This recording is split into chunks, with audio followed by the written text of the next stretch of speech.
Salve, salve galera, sejam todos muito bem-vindos a mais um episódio do Wesleyan Podcast. Desde já, deixe seu like, que é muito importante para o nosso canal crescer e para o YouTube entender que o nosso conteúdo é relevante e também para você reforçar o meu comportamento de voltar aqui e continuar gravando o podcast para vocês.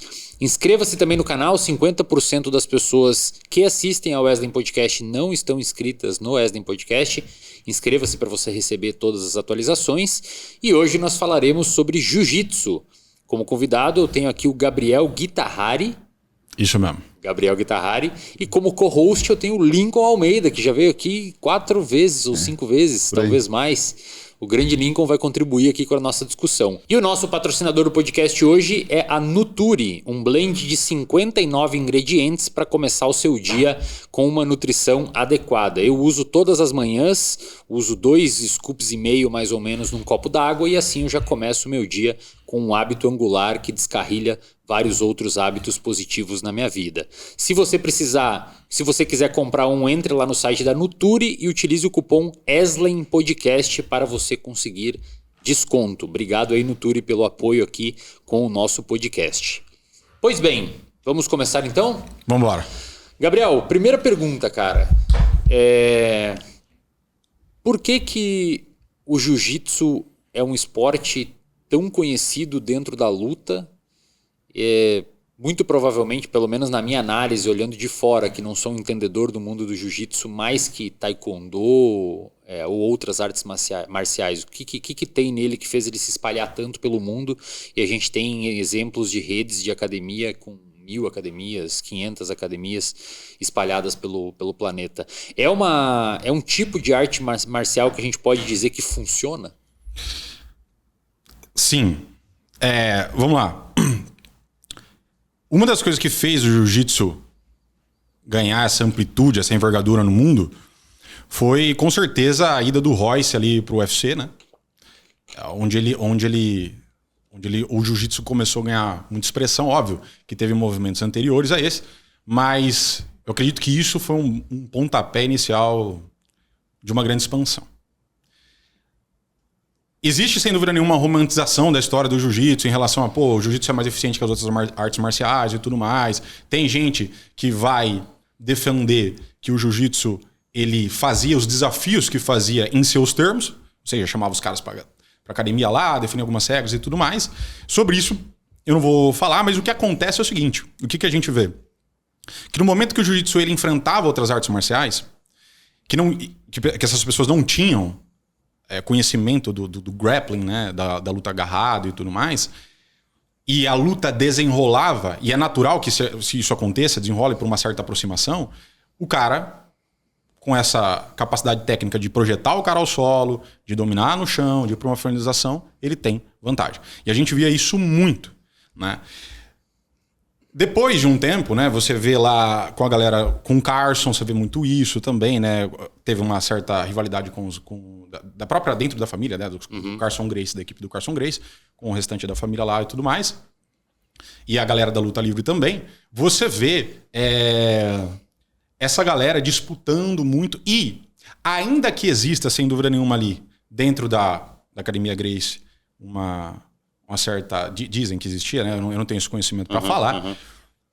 Espaço para a galera mais pobre e tudo mais, era um esporte um tanto elitizado, ou era difícil você ver muita gente fazendo, porque se você entra num tatame onde todo mundo tá meio que, se pegando, saindo na porrada, você tem um afastamento. E tinha, sim, e eu posso dizer que eu peguei um pouco no final dessa época, uma ideia de que o jiu-jitsu ele era coisa de marginal, né? Então, para o jiu-jitsu ele alcançar uma envergadura, para o jiu-jitsu ele romper a bolha, eu acredito que teve uma construção aí cultural, teve gente indo para mídia, teve uma influência da qual eu acho que a gente nem consegue metrificar muito dentro do Instagram, pessoas grandes fazendo, você fazendo, caras com grande envergadura no digital, Wendel Carvalho, Ícaro, essa galera toda fazendo que influencia uma grande massa, entre outras coisas, né?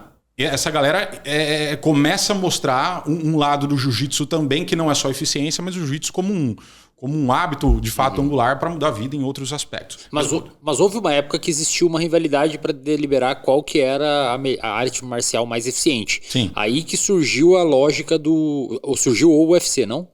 Não foi daí? Eu acho que foram 2 momentos, né? No Brasil, a gente teve um momento da luta livre, que ele citou, que tinha essa concorrência, principalmente no Rio de Janeiro, que eram 2 academias grandes.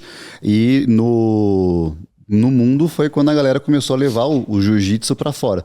Aí os caras começaram, da família Gracie mesmo, começaram a ir para os Estados Unidos e fazer desafios nas academias. Tipo, chegava na academia de Kung Fu e fala, vou desafiar o professor, porque eu quero mostrar que a minha arte é melhor. E aí o jiu-jitsu teve um grande celeiro aqui por conta dos aprendizados dos mestres antigos e tal. Por isso que é Brazilian Jiu-Jitsu. Isso. Daí a gente pode falar melhor a história ali. Sobre o ser Brazilian Jiu-Jitsu, aí você vai ter que perguntar. Tem uma polêmica nisso, tá? Porque, sim, não que eu discorde, tá? Que seja Brazilian Jiu-Jitsu. Mas tem uma galera, que é a galera aí que estuda mais história, já não é minha área, que vai falar que, na verdade, o que a gente faz não é Brazilian Jiu-Jitsu, é meio que um judô, né? Aí depois a gente tem, sem dúvida nenhuma, um desenvolvimento da arte como ela tá agora. Mas no primeiro momento é mais um judô. Quem fala muito isso é o Robert Drysdale. E tem outros caras também, Elton Silva, tem a galera do Budocast lá tal, que fala bastante disso. Porém, sim, teve isso que você tá falando. Essa disputa, né? E aí entra no que eu falei. Tem uma certa ideia, alguns caras vão falar que, pô, os caras faziam desafios nos termos dele e tudo mais, mas sem dúvida nenhuma, o que a gente não pode negar é que, ainda que isso aconteça, o Royce foi campeão do UFC usando jiu-jitsu, né? E tiveram outros caras, você vê, por exemplo, o Rickson, né? Então, quando a luta, o que é possível de ver? E eu posso até dizer que, cara, não levando só pra questão da arte marcial a nível de esporte e tudo mais, mas em combate em rua. Eu já tive a experiência de ser segurança. O John Danaher fala muito disso também, que ele trabalhava com segurança e ele começou a se interessar por jiu-jitsu a partir disso. Mas eu tive a experiência de ser segurança e quando a coisa desenrola, normalmente você vai se aproximar. A não ser que o cara tenha um bom controle de distância. E você se aproximou e botou o cara no chão, cara. Por que dizem que o chão é um equivalente de força? Porque no chão, tirando as pernas ali, que você tem uma boa capacidade de se movimentar, você tem menor capacidade de gerar trabalho. Então, portanto, energia cinética também. E o cara que tá em cima, não. O cara se move, o cara projeta o peso, o cara bate, o cara chuta e tudo mais. Não é essa lógica do jiu-jitsu hoje, né? Mas você jogou pro chão e a aproximação, quando isso acontece, é meio que inevitável acontecer. O cara que não sabe se defender no chão tá na roça. Perfeito. Antes de passar pro Lincoln para fazer uma pergunta, só ainda. Então, beleza. Entre o universo das artes marciais, é muito difícil entender qual que é mais eficiente ou não, e sempre vai existir essa polêmica e etc, né? Agora, saindo do universo das artes marciais, para quem não sabe, eu comecei a fazer jiu-jitsu e uma das principais compreensões que eu tive é o quão impressionante eu sou vulnerável frente a um cara que sabe jiu-jitsu. Eu não sei as outras artes marciais. A impressão que dá é que um cara mais graduado, e nem precisa ser tão mais graduado, consegue fazer com um ser humano comum o que eu faço com a minha filha de 5 meses trocando a fralda dela. Essa é a impressão. É realmente impressionante, é uma vulnerabilidade muito grande. Quando eu perguntei lá no início se o jiu-jitsu se espalhou porque funciona, era mais nesse sentido da pergunta. Será que a galera que fala... Porque ontem eu fui almoçar com um empresário ali em Jurerê, amigo meu, e eu fiz um baita pitch do jiu-jitsu e ninguém me pediu pra fazer. Falei, cara, é impressionante, você se sente muito vulnerável e aí depois você vai aprendendo a se defender e funciona mesmo. E aí eu rolei com uma menina ali da academia que agora foi vice-campeã no europeu que teve faixa roxa. Tem 55 quilos a menina. E eu fazendo toda a força do mundo, sério, assim, uma coisa é tu falar pros amigos, pô, não é possível, tu não tava sério, tá? A menina com 55 quilos, tu com 80, tem mais força. E eu não consegui sair. Ela foi para minhas costas e acabou a luta. Será que primeiro, assim, pro público que nunca fez uma luta, é realmente isso, né? E segundo, será que é a mágica que faz a galera ficar 20 anos fazendo e nunca mais parar? Cara... Depois você pode responder também essa. Eu acredito que, sim. A primeira pergunta, sim. Quem faz jiu-jitsu, quem nunca fez jiu-jitsu e entra num tatame e vai rolar com alguém que fez, você vai sentir exatamente o que você está falando. Eu não sei nada. A minha força... não muda nada. Exato. Né? Então você tem essa sensação de vulnerabilidade. Pelo contrário, o cara vai fazer você cansar usando a sua força. Exato. Você tem isso é verdade. Eu acho que isso é uma das coisas, sem dúvida nenhuma, que faz o jiu-jitsu eu conquistar o cara. Mas eu não posso. Porra, mas eu tô tão vulnerável, eu não posso deixar isso acontecer. Eu não sei, você é pai agora. Eu não sei se assim que você soube que ia ser pai, ou quando a sua filha veio, você sentiu a necessidade de começar a desenvolver alguma capacidade de... O que aconteceu comigo, rapidamente, eu tava num mercadinho no bairro, e aí tinha um nóia, assim, andando na rua, bêbado, e eu, na hora, me estalou na cabeça, assim, cara. Falei, e se ele partir pra cima? Eu tava com a minha bebê no carrinho, de 1 mês, assim. E se ele partir pra cima, cara? Tipo, beleza, eu vou fazer alguma coisa, vou pegar umas garrafas que tinha no lado ali, alguma coisa eu vou fazer, pegar um pedaço de madeira, alguma coisa eu vou, né, pular nele. Mas ali eu me liguei, e eu nunca tinha lido sobre jiu-jitsu, nunca tinha estudado nada, eu sou um pouco avesso à violência, eu não curto violência, eu evito ver esses jornal que, sei lá, que esfaquearam alguém. Mas ali eu falei assim, eu não tenho repertório pra lidar com essa situação, eu nem sei o que eu deveria começar fazendo, nem pra me defender, nem pra criar uma oportunidade de fuga, né? Aí ali foi o que eu decidi, foi exatamente por isso, foi por minha filha. Eu acho que é interessante você falar isso, porque quanto mais graduado a gente vai ficando no jiu-jitsu, a gente começa a ter uma leitura de ambiente muito diferente das coisas. Todo mundo fala isso. Você entra em um ambiente, você já começa a notar, eu não vou dizer que possíveis pessoas que geram algum risco em você, mas você já começa, é até engraçado aqueles memes que os caras vão andando na rua e vão falando, esse daqui eu batia, esse daqui eu ia sofrer um pouco, mas acho que eu ia pegar as costas, esse daqui não, esse que eu ia apanhar muito, porque você, cara, é automático. Eu acredito que começa a ser uma leitura do tatame que se estende para a vida real, e aí você começa a ter essas percepções.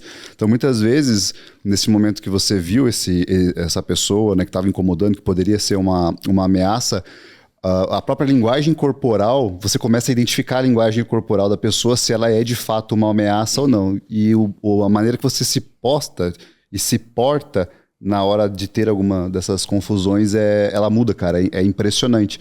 E ela é impressionante também que o volume de treino que você tem afeta isso.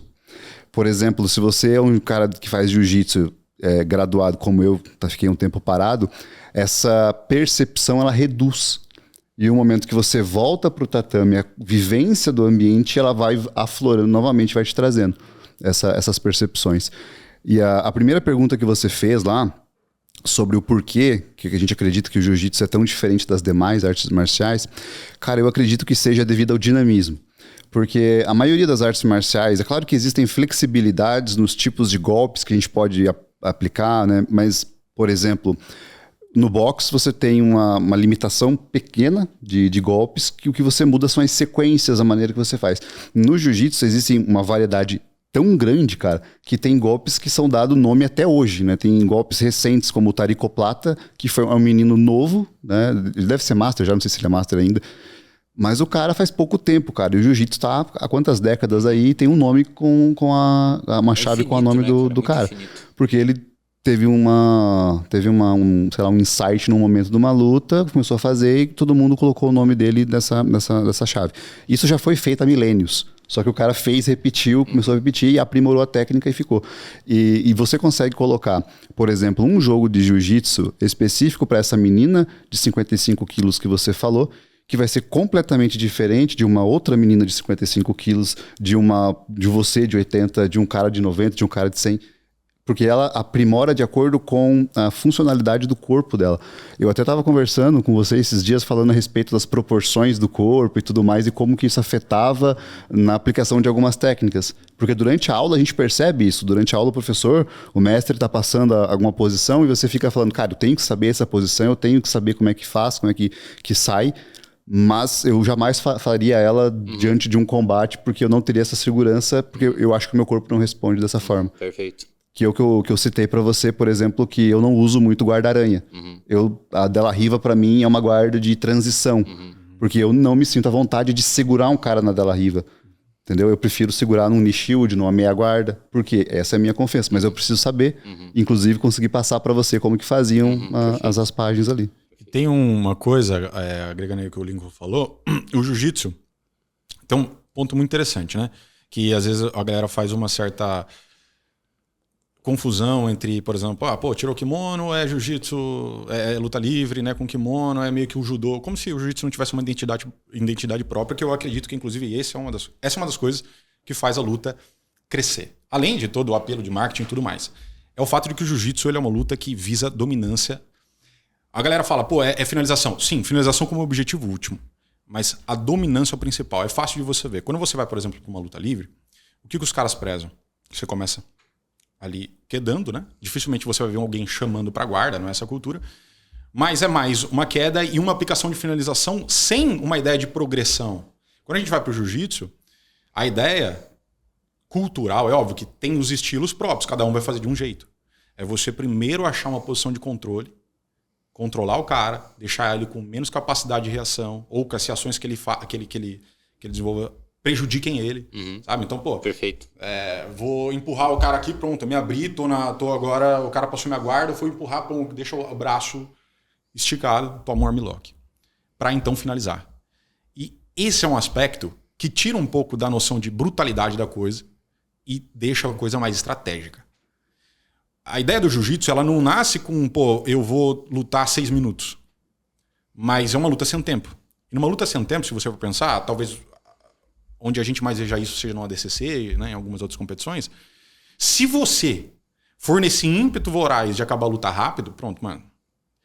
A não ser que você seja um cara extremamente atlético, mas você não vai conseguir suportar, por uma limitação fisiológica, né? Você não vai conseguir suportar, impor esse ritmo sempre. Então é muito mais inteligente você ver que caras grandes se destacam quando fazem isso, lutar por dominância. O Gordon é o nome deles, né? Lutar por dominância. O jiu-jitsu traz isso. E a dominância não está relacionada só à sua capacidade de exercer força. Porque sim, você pode ter uma resistência muscular, você pode ter uma resistência cardiovascular, você pode ter, né, uma potência foda, tal, força máxima. Mas durante um tempo, suportar isso durante o tempo não é simples. Então você tem que ser estratégico. O jiu-jitsu, ele exige estratégia, né? Eu não estou dizendo que você vai lutar pensando em todo o tempo, mas o seu próprio organismo vai se desenvolver ao longo do tempo para conseguir dar conta dessa, que eu chamo de inteligência de luta que você tem que desenvolver. No início eu lembro que eu comecei assim, e aí o cara, acho que eu faço uns 4 meses de jiu-jitsu. Tô tentando colocar uma intenção mesmo, em vez de só lá, né, e tal. Eu tento entender a lógica. Inclusive assisto vários dos seus vídeos, fica aqui a recomendação, excelentes vídeos para vocês entenderem sobre jiu-jitsu. E no início os professores falavam assim, mais pra frente você vai compreender que você tá ali, aí você o cara tá numa meia guarda, aí você vai começar a pensar, se ele pegar essa esgrima aqui eu me complico. Na hora eu pensava assim, cara, lá no início eu falava, cara, mas como é que eu vou conseguir pensar nisso no meio da luta? Porque eu não conseguia pensar em nada, né? Eu só tava fazendo alguma coisa ali, tentando me defender. Agora, finalmente, eu tô chegando nesse estágio. Eu imagino que conforme o cara vai graduando, isso já... Você nem... deve ser igual dirigir, né? Você não pensa mais em ligar o pisca. Você já sabe que não pode deixar o cotovelo aberto pra ele pegar a esgrima. Você já não tá pensando mais nisso. Você tá pensando no que você vai fazer lá na frente nele, né? E aí você vai... É isso? É por isso que a gente tem a ideia dos conceitos e fundamentos, né? Independente da posição que você vai fazer, existe um conceito do porquê que você está fazendo aquela posição e que esse conceito ele é replicado em todas as outras várias posições que se assemelham àquela. Você citou o Gordon Ryan, eu achei bem interessante uma fala do John Danaher falando que ele treina hoje tanto o Meregali quanto o Nicholas, né, que também nível altíssimo, e o Gordon Ryan. E ele falou, cara, o Gordon Ryan, ele tem essa perspectiva de dominância utilizando uma inteligência de luta, que seria uma inteligência mais exata. Ele codifica as coisas. Que se a gente assiste os instructionals deles, né, tanto do Danaher quanto do Gordon Ryan, você vê que é um passo a passo, parece que como se fosse um Excel. Só que eu não consigo pensar dessa forma. Eu não tenho essa inteligência assim, de trabalhar. E aí ele fala, não, mas o Nicholas ele é completamente diferente. Ele é como se fosse um músico. Ele precisa sentir, ele é criativo. Então, aquela progressão que o Gordon Ryan faz, que é extremamente eficiente para ele, de inteligência de luta, o Nicholas ele não faz tanto. E aí a gente vai assistir, cara, se você pega os instructionals dos dois, e você assiste os dois ensinando, isso fica muito perceptível. Porque o Gordon Ryan fala coisas dos conceitos que faz muito sentido. Né? Não, porque você vai ter que tirar o pé do cara do chão para não gerar potência, você vai ter que fazer isso e aquilo.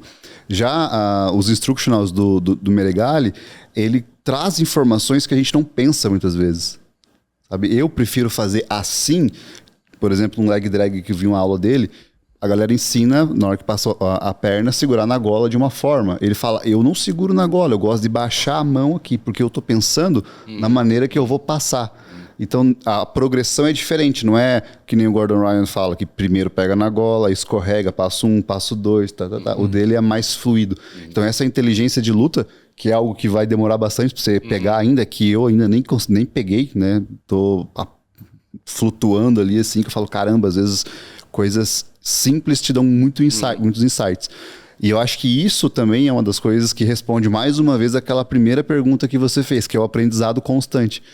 Você nunca vicia, porque sempre vai ter uma coisa que você vai... Pô, se você fez uma parada que não deu certo, e aí você vai pensar, caramba, por que deu certo com 5 pessoas e com aquela pessoa não deu certo? Aí você começa a falar, então, ou eu tô fazendo diferente com aquela pessoa, ou ela tá reagindo diferente àquilo. E aí você começa a criar todo um algoritmo na tua cabeça para resolver aquele problema. Cara, é porque... Não é nada entediante, né? Exatamente. É importante dizer que, cara, assim, a inteligência de luta, ela não é um negócio fixo, tá? Tipo assim, porra, mano, eu vou ter a minha estratégia.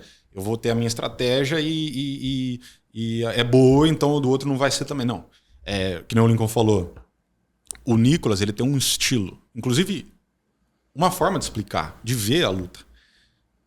E ele parte para um nível, para uma situação de controle diferente da do Gordon. Você vê que o Gordon ele é muito justo, né? Ele é muito justo, ele vai pesando, ele quer cansar o cara, ele tem outro estilo de luta. Né? Mas isso se desenvolve no combate de diversas formas. Até porque, cara, se a gente fosse entrar... O Teston, eu tava até trocando ideia com ele sobre ciências da complexidade voltado ao jiu-jitsu. Os papos dos caras. Os papos saudável. Porque você à noite. Porque hoje você já fala sobre sistemas dinâmicos, né, no aprendizagem motora, controle motor e tudo mais. E o jiu-jitsu é um sistema muito complexo, cara. Então, como o Lincoln falou, nessa ideia, deu certo com X pessoas e não deu certo com uma. Tem algumas restrições relacionadas, às vezes, ao corpo do cara, que eu quero dizer. Possibilidades, por exemplo, você cata um cara maior. Se você é um cara pequeno e você cata um cara grande, dificilmente, pelo tamanho do cara, você vai colocar algumas técnicas. Né? Então, dificilmente, às vezes, uma técnica que deu certo com 5 caras vai dar com ele por causa dessas razões. E aí que tá o lance. Né? Você começa a se ajustar para a restrição imposta. O jiu-jitsu te dá essa amplitude. É diferente, de repente, vamos dizer, de um boxe, e não criticando boxe, eu já treinei bastante já. Em que, cara, se você pega um cara grande, se você pega um cara longo, assim, né, longilíneo e tal, com uma envergadura grande, cara, o cara baixo, ele vai ter uma desvantagem brutal. Não tem muito o que ele fazer, né? Exato. Você vai ter que ser o Mike Tyson, fazendo um peekaboo, que é um estilo de técnica completamente diferente, que, não sei se vocês... Eu gosto muito de boxe. Mas o Mike Tyson, para entrar no raio de ação, porque ele é baixo para a categoria, ele tem 1,80 m. Então o cara alcançava muito rápido, muito fácil ele. Ele fazia um peekaboo, que ele virava de lado, ele fazia uma esquiva para entrar, batendo embaixo e em cima. Então, ele saía do raio de ação do cara de lado para bater na lateral. E aí ele desenvolveu um estilo de luta chamado peekaboo. Ele desenvolveu, não. Existe um estilo de luta chamado peekaboo que ele copiou ali e, cara, ele virou o Mike Tyson. Mas, de fato, parece que no jiu-jitsu você tem mais opções. Sim. Parece ser mais difícil fazer no boxe. Porque no boxe você tá na frente, no jiu-jitsu você vai pro chão, você vira. É complexo, cara. Tipo assim, tem coisas que não mudam, né? Que a gente pode chamar de invariantes. Uma guarda sempre vai ser uma guarda. Tipo, você tem elementos que não mudam. Passar a guarda sempre vai ser passar a guarda. Agora, a forma que você vai fazer isso vai dos caras, no geral, da comunidade do jiu-jitsu explorando novas soluções. Se você pega o jiu-jitsu quando eu comecei em 2009 pro jiu-jitsu agora, é outra coisa. Essa era a minha pergunta. Como é que foi esse avanço aí das técnicas, birimbolo, o que tá acontecendo agora, power ride, dá uma... Cara, assim... O jiu-jitsu antes mesmo de eu começar, você vê que tem um estilo muito voltado, inclusive, que ajuda numa transição para o MMA. Né? Você vê, por exemplo, passagens de guarda mais justas, às vezes o cara não circula tanto, é mais joelho no chão, tal. Você vê isso nas competições. Guardas mais em frames para limitar um pouco a distância, ou mais próximas também, mas já visando uma finalização. Legal? Com o passar do tempo, você vê que, principalmente o jiu-jitsu com pano, que foi o que primeiro deu essa alavancada no jiu-jitsu, a galera vai usando muitas pegadas, usando muito o pano, né, para se desenvolver, e algumas outras técnicas vão surgindo a partir daí. Você vê outros estilos de passagem a partir disso. Por exemplo, você vê passagens, vou dar um exemplo, tererê. Né? Uma passagem com muito mais movimentação, pegando gola e calça, né, toreando, Leandro Lô. Você vê uma evolução de um momento onde o jiu-jitsu ele tem não só uma menor quantidade de técnicas, mas um estilo um pouco mais fechado, mais, né, de agarrar, mais travado um pouco, para um negócio mais amplo, de mobilidade, os caras inventam e tudo mais. Você vê muito isso em passagem, você vê o Leandro, que nem eu falei. Você, óbvio, tem outras passagens com pressão que continuam também, isso não deixou de acontecer. Mas você vê a galera se desenvolvendo bastante nesse sentido. Quando a gente vai para guardas, a mesma coisa. Eu posso dizer que primeiro a gente foi muito com uma ideia de guarda de frames, né, onde a gente tem estruturas para também deixar o cara mais distante, até porque muitas vezes você vê muito cara no jiu-jitsu, pega o Renzo. Né? Ele gostava de deixar o cara se aproximar para dar uma bicuda na cara, pum, deitado, né? Tals. Ou às vezes o cara tá no chão, na guarda, ele levanta. Ele não fica para tentar quedar de novo. Então, a gente não tinha essa sofisticação. Depois, eu posso dizer que a gente já vai ali você vê, por exemplo, o Lang fazendo. Lógico que não é logo depois, né? Depois de um tempo. Você vê, por exemplo, Mangue Manga. Você vê um jogo de mais lapelas também. Quem traz isso muito foi o Keenan Cornelius, né? E num primeiro momento isso, cara... Fala que o jiu-jitsu é dos Estados Unidos, né? Que é o American Jiu-Jitsu. O American Jiu-Jitsu. Depois a gente pode até entrar nisso. Os caras brasileiros, mano, eu já falei isso aí já. Não que o jiu-jitsu é americano, mas o que tem acontecido, os caras me odeiam, velho. Os caras Mas qual que foi a situação? Aí você começa a usar lapela, você tem uma maior restrição, né? Tal, você tá dificultando o combate dos caras e os caras ficavam perdidos. Você vê que o que não ganhou de vários caras, justamente os caras meio ficam perdidos. Passou a guarda do Miau. Exato. Pois é, né? Antes disso mesmo, eu posso dizer, os próprios Miau vieram com o birimbolo.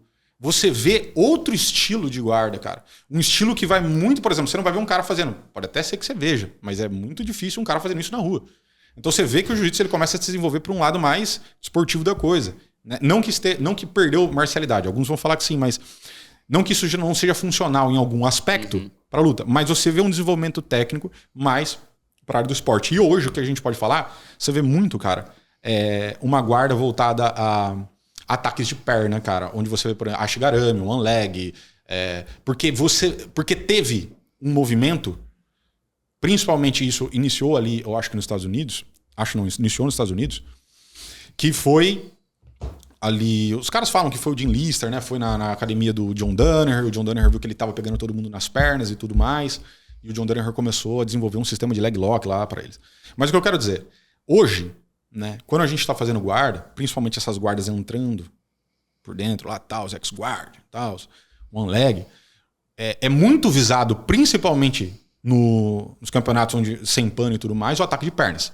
Então as guardas têm esse intuito também. Não é só de reter, não é só de travar, mas é para atacar essa área que num momento foi frágil. E ainda é pro brasileiro, porque no geral a gente treina muito pouco chave de pé, por questões, às vezes se segue diretriz da IBJJF, a gente vai aprender só lá na faixa marrom e tudo mais. Então você tem um direcionamento de guarda, né? Desenvolvimento de guarda mais para esse sentido, que eu vejo. E de passagem, você tem essa variação. Você tem, cara, alguns caras que resgatam estilos antigos, por exemplo, o Tainan Dalpra, você vê muito, a galera dos Mendes também, muito um estilo do tererê passar. Né? Você vê essa saída de passagens com menor mobilidade, tração e tudo mais, para uma passagem um pouco mais de movimento, afasta e passa. Você vê muito o Leandro fazendo isso. Né?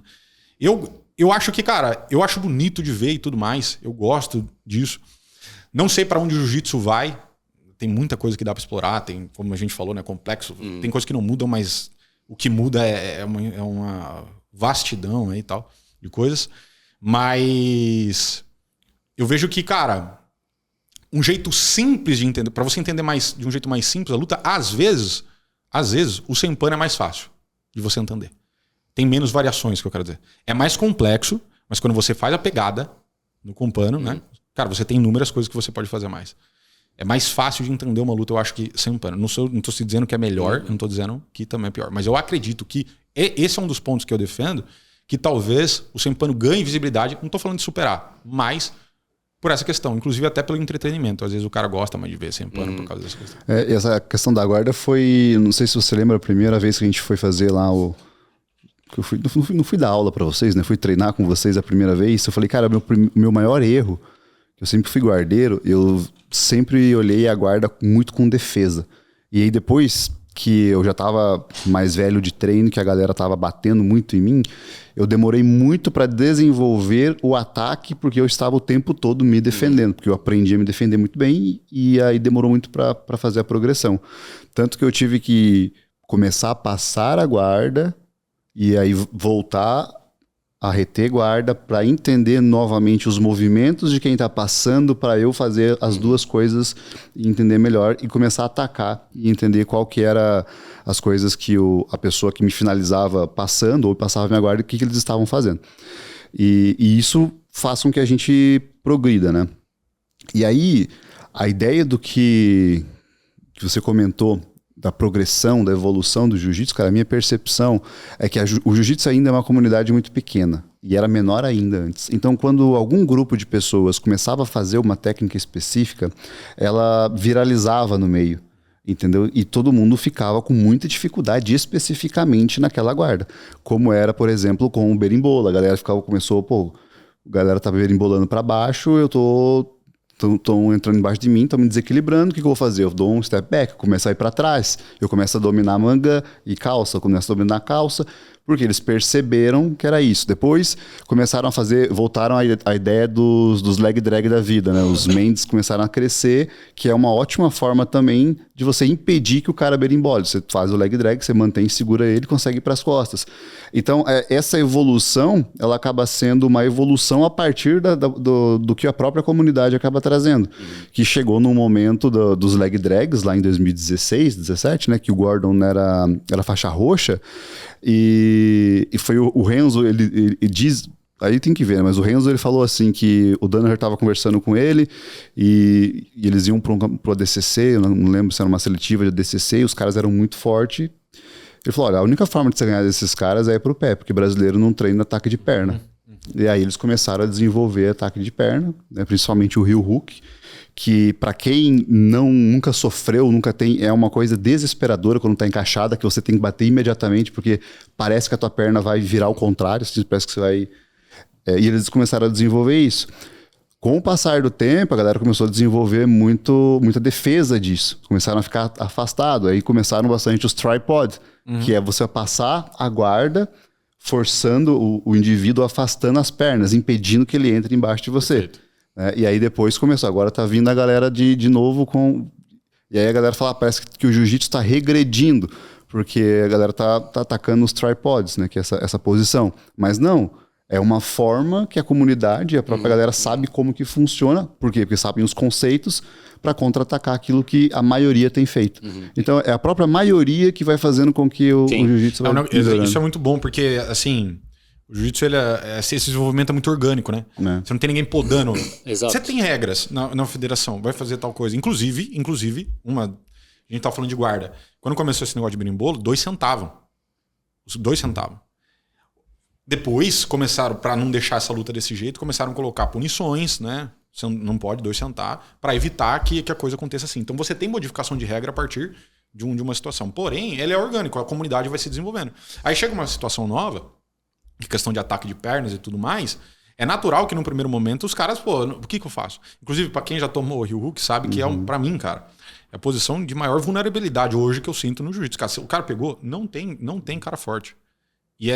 E se você toma, você sabe ali que o mínimo de força que o cara fizer, você vai ter que bater. Se você não bater, é bem provável que você estoure seu joelho. Entendeu? Então você sente ali na hora. E aí você vai desenvolvendo. A partir disso, surge um negócio, tá todo mundo pegando isso aqui, não sei o quê. Vai se desenvolver naturalmente um meio de lidar com aquilo, né? E assim é. O jiu-jitsu é muito orgânico nesse sentido. E eu acho isso interessante, porque você vê esportes que você... A instituição, uma instituição que rege, muitas vezes o esporte poda esse desenvolvimento. Deixa quadrado, né? Exato. Foi o que aconteceu com o judô, né? Perfeito. Você tem uma época que o judô tava indo mais, permitindo uma catada de perna, aí, né, você tem uma... Eu não vou dizer isso, mas você tem uma queda de expressão ali do Japão, no judô, justamente por isso. Aí os caras modificam a regra e tal. Essa é a ideia que se passa, né? Que talvez um ou outro vai falar, não foi bem por aí. Mas é o que dá a se entender. Para o Japão voltar a essa... Uma das questões que a galera começou a chamar muito para a guarda é a questão de lesão. Se você pega os caras um pouco mais antigos... antigos que eu digo, a galera de 2015, que começou Para você ver como é orgânico muito rápido, né? A mudança. Cara, a galera de 2015 que tinha 20 anos já é master agora. né? Por questão de lesão. Trocar a queda é muito lesivo, cara. Se você tá treinando competição e você vai trocar uma queda, às vezes o simples fato de você segurar uma queda, cara, já significa um rompimento, já significa eu cair com o cotovelo, mesmo caindo certo, você tem um risco maior. Então esses caras começaram direto já a chamar pra guarda. Ou chama e raspa, ou chama pra atacar da própria guarda. E assim... E eu acredito que é muito menos lesivo. Eu chamo direto, não quero nem saber trocar queda. Foda-se trocar queda. Deixa eu perguntar, pro cara iniciante, então. Vamos voltar. A gente tá lá no... Beleza, entendemos a história, entendemos mais ou menos a lógica, entendemos mais ou menos algumas polêmicas. Agora vamos imaginar que o sujeito que tá assistindo ali do outro lado da tela... Falei, beleza, cara, vocês me convenceram aí, a história do filho do Wesley, eu também tô numa situação, sei lá o quê, preciso saber mais ou menos alguma coisa para aprender a viver. O cara decidiu se matricular numa academia de jiu-jitsu. A academia de jiu-jitsu é aquela academia que passa a posição, depois tem um específico, no finalzinho rola. O que esse cara tem que... Esse faixa branca, o que ele tem que prestar mais atenção, além de decorar que a De La Riva tem o gancho, o que ele tem que prestar atenção... No jogo maior, assim, na big picture. Eu acho que essa palavra que você falou é ideal. Big picture. Quando o cara tá começando, se ele não se ligar... Duas coisas vão acontecer. Ele vai ser desestimulado muitas vezes, porque ele vai perdendo e tudo mais, tal. E tem uma quantidade técnica, vastidão técnica no jiu-jitsu, que se o cara tentar acompanhar também, ele vai ter uma sobrecarga cognitiva. Então, o ideal, essa é a posição que eu defendo, é mais fácil você entender, primeiro, no ponto de vista do que a gente chama de knowledge about, né? O conceito da coisa, o que não muda. Você ter uma visão geral do jiu-jitsu, você explorar ele, no geral, do que você tentar se especializar de cara. Então, você tá começando agora, cara, você vai provavelmente passar pelo seguinte. Você vai chegar na academia e tudo mais, você vai aprendendo posições, você vai ter dificuldade de transferir isso pro rola, você vai se sentir perdido, vai dar um branco e tudo mais. Eu sei como é. Você vai olhar para, por exemplo, pra prática lá, você vai olhar pra luta e vai falar, mano, mas o que é isso aqui? Eu não tô entendendo, cara, é um negócio que não faz sentido e tudo mais. Uma forma de você conseguir compreender o jiu-jitsu, entender o jiu-jitsu com mais facilidade, isso eu acho que até proporciona engajamento, é entender o que um cara que chama Rob Berniak chama de conceitos, né? Conceitos que o pessoal fala no geral, tem uma ideia meio arbitrária, mas quem sistematizou isso foi um cara que chama Rob Berniak. Que é, cara, basicamente uma estrutura para você ver o jiu-jitsu. Então, o que vai sempre acontecer? Né? O que sempre vai acontecer? O que é o jiu-jitsu? O jiu-jitsu ele é um jogo de posição? Não. O jiu-jitsu é um jogo, nesses termos, de quebra de alinhamento. Você sempre vai tentar quebrar a postura do cara, a relação da coluna da cabeça, se ele tá virando de frente para você ou não. Como os membros estão dispostos para produzir força, você vai colocar eles em uma situação em que ele não consegue produzir força ou tem uma menor eficiência. A base dele, por exemplo, que nem a gente está falando do Power Ride aqui, eu vou afetar a base dele justamente, a capacidade dele se mexer embaixo ou em cima também, de algum jeito. Isso é o jiu-jitsu. Fica mais simples de você entender. E como é que eu vou manusear isso através de outros recursos, alavancas, aí entra o conceito alavanca, gancho, tudo. Fica mais fácil de você compreender o jiu-jitsu desse jeito do que você tentar compreender o jiu-jitsu compartimentalizando ele em várias posições, que é normalmente o que a galera tenta fazer. Esse é o primeiro ponto.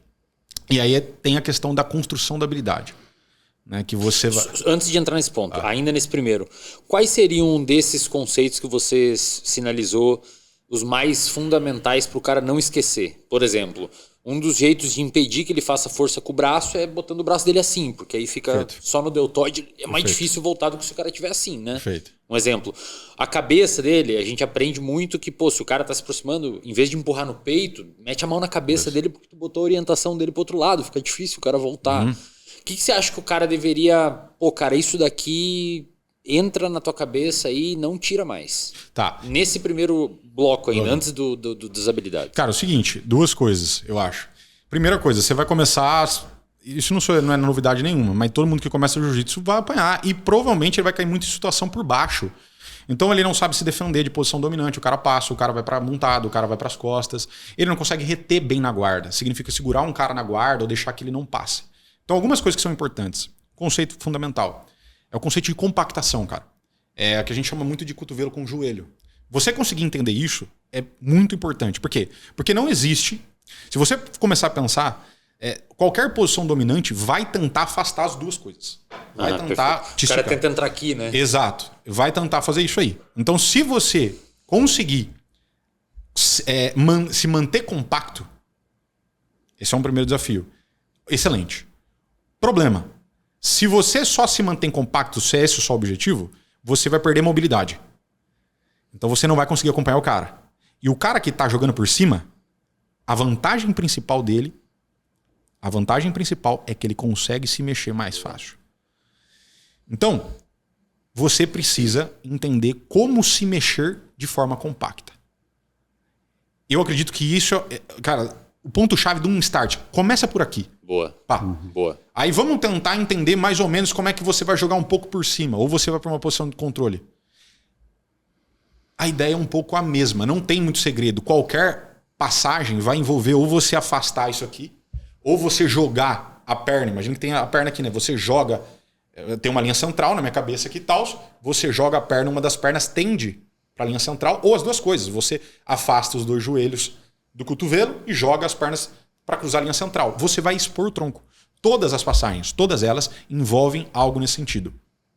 É muito mais fácil você entender dessa forma simples do que você tentar ficar decorando as coisas. Boa. Então, num primeiro momento, eu acho que esse é um conceito central. Então só para resumir para a galera, o primeiro, aprender a se movimentar de forma compacta, perfeito, fazendo a diamante ali, né, o joelho com o cotovelo, mais ou menos.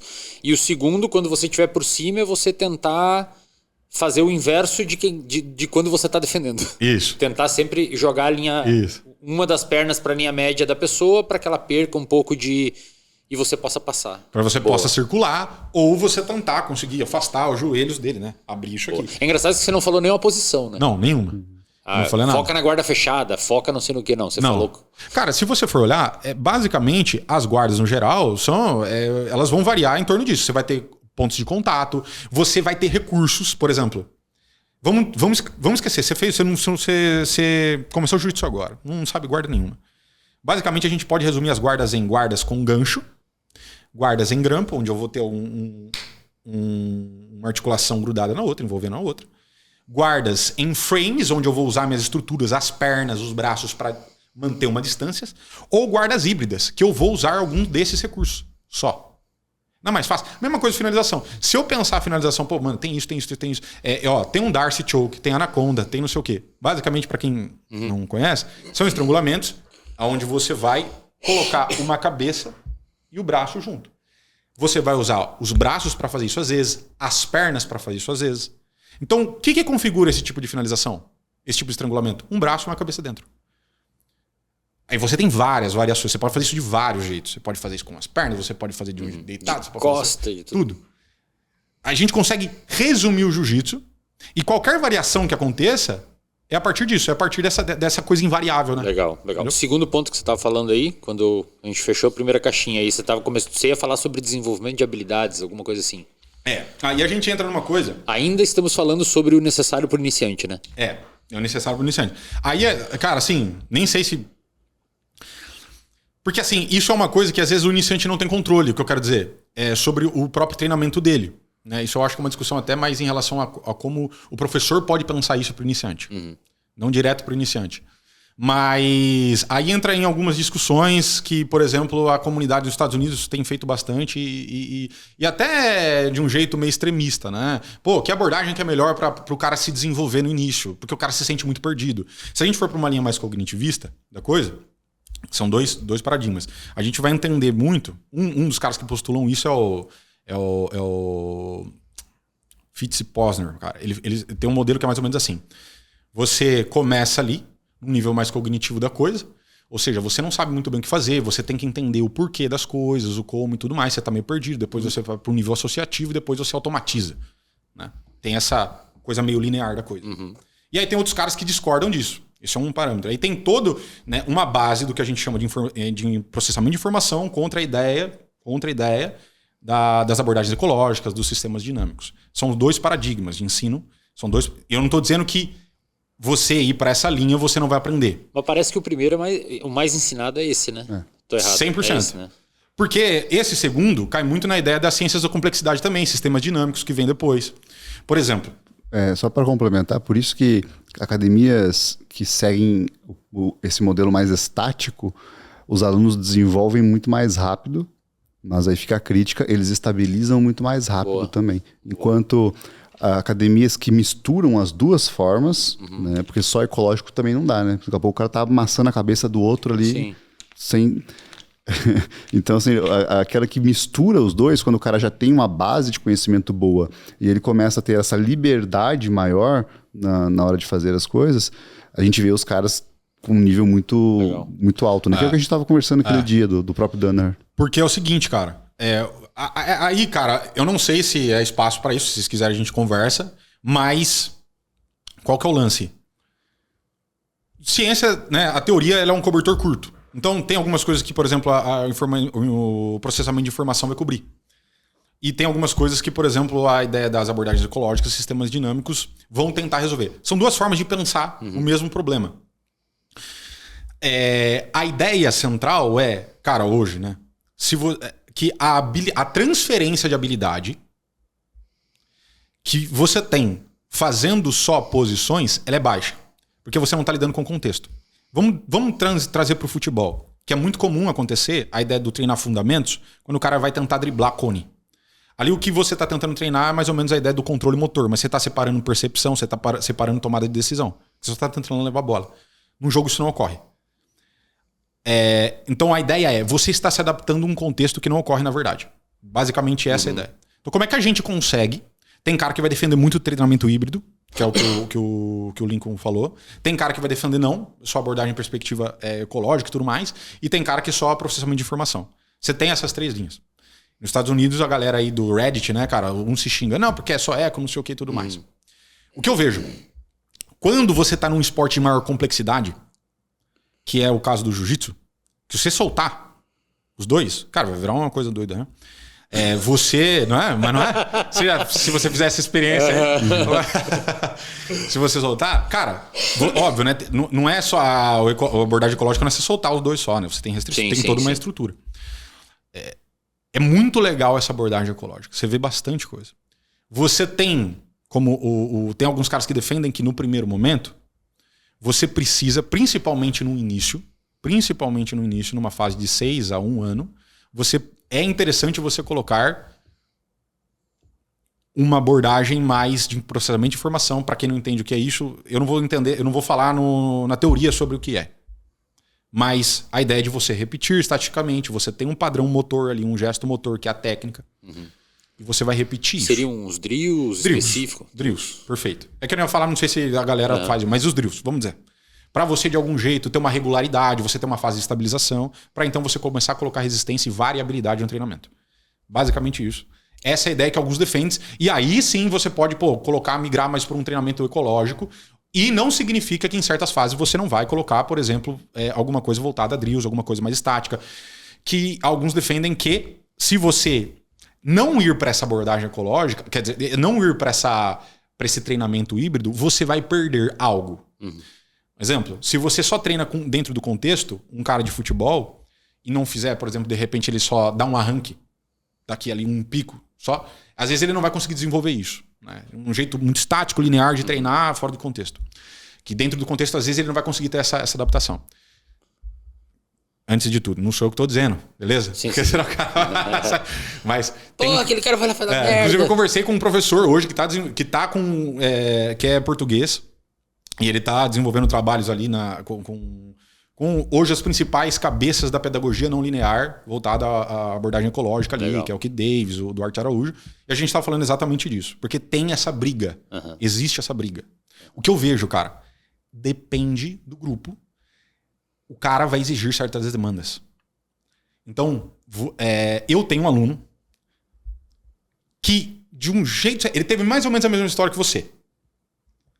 Né? O cara tava lá no mercadinho, você falou, né? Tinha um maluco lá e tal. Ele teve alguma coisa nesse sentido, ele quis começar a fazer jiu-jitsu. E eu comecei com ele e tal, beleza.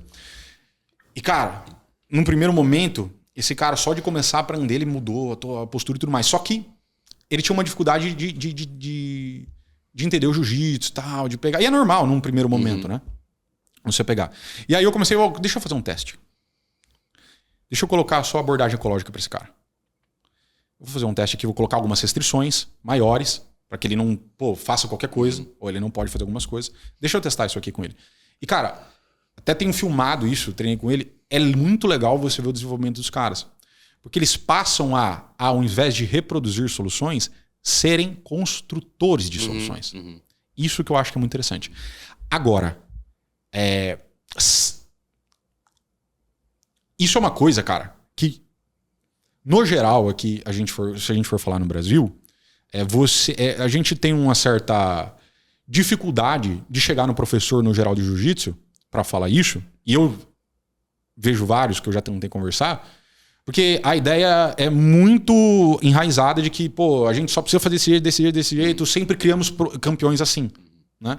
Beleza, não tô dizendo que, o seu trabalho não valeu. Não, o John Danaher mesmo, a gente estava falando, para mim, o cara que mais entende jiu-jitsu, faz um puta trabalho, né? Um puta de um trabalho, ele utiliza posições, ele utiliza isso, mas ele coloca variabilidade, ele coloca posições sparrings situacionais, né, que a gente chama os específicos, e também jogos. Você vê games que ele já está colocando que isso aí é mais voltado à abordagem ecológica.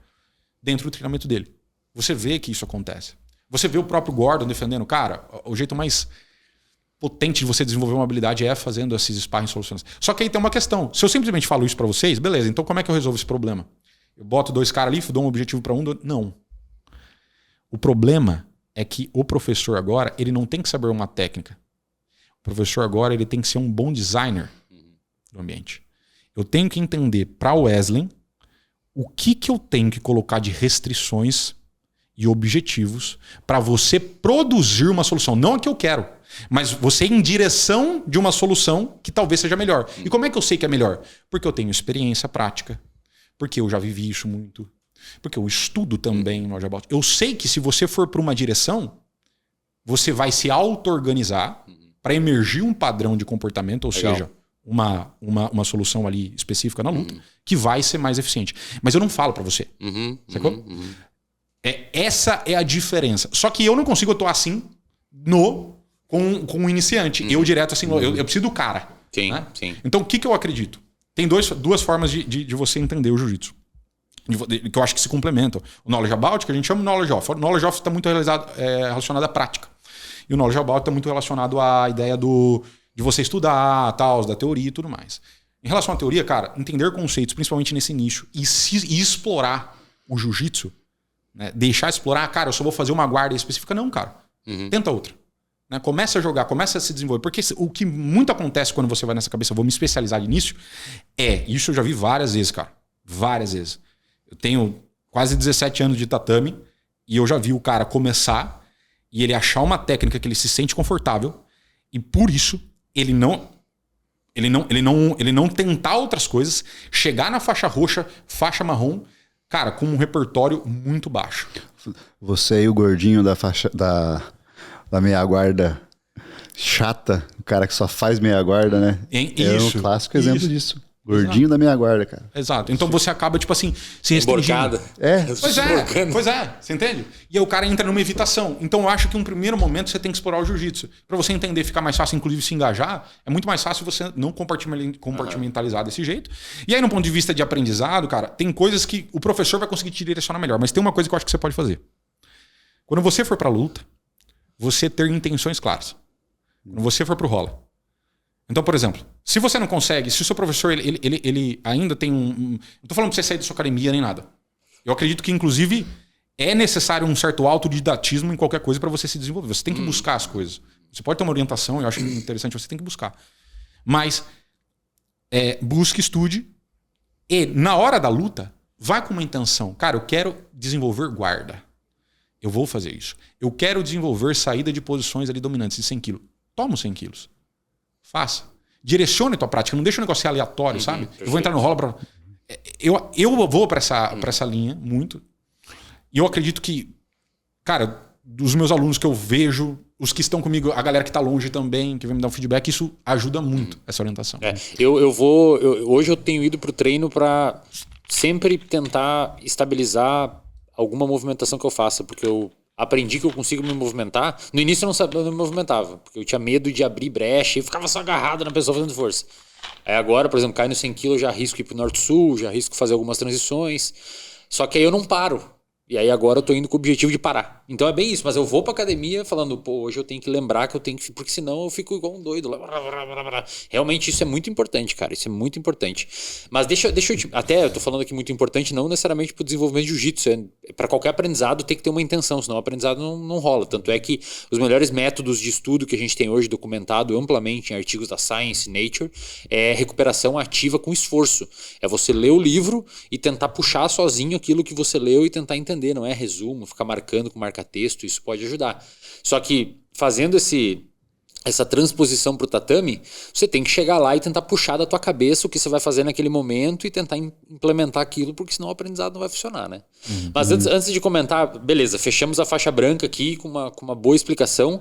Mais uma pergunta ainda nesse cenário, porque eu sei que eu dei uma pesquisada ali, os vídeos que mais viralizam, aí fica já a dica pro Matheus fazer os cortes e os reels do Instagram. O que é importante pra faixa branca e segundo, o que o cara tem que saber pra ser um faixa azul. Tipo assim, esse cara, pra ele receber azul, e a gente não vai fazer isso de todas as faixas, só até azul. Esse cara, pra receber azul, o que ele obrigatoriamente na sua análise precisa ter noção? Tá, legal. Vamos. Assim, a gente pode falar o seguinte. Você tem que ter um domínio técnico de certas coisas. Eu acho que saber, por exemplo, sair de posições dominantes, fundamental. Ter um nível de controle dessas posições, fundamental. Ter uma boa retenção, não estou dizendo que ninguém vai passar a sua guarda, mas você entender e conseguir se desenvolver ali numa retenção importante. Saber se movimentar por cima em um certo grau, conseguir passar guardas, importante. E, em nível de eficiência, como é que... E assim, no meu ponto de vista, tá? Você pode... É legal você ter ali pelo menos umas 2, 3 finalizações e tal, e jogando por cima, quedando pelo menos uma coisa que você saiba fazer bem. Ponto. E fazer bem não significa que você vai fazer com todo mundo, tá? Até porque, pra mim, a conta não fecha na faixa branca. Você vai ficar bom depois de muito tempo. Legal? Depois de um bom tempo de prática. Mas existe algumas coisas que são importantes que você ter como base.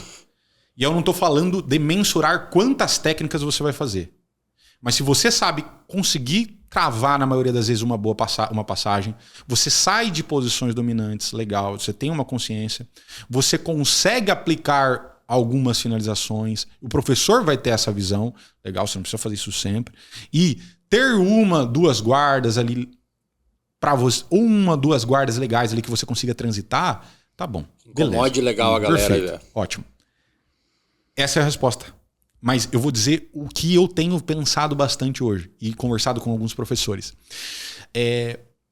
Talvez hoje isso pode mudar, mas a minha forma de ver um cara, para ele se desenvolver para ir para uma outra faixa, não tem a ver com a quantidade de repertório técnico.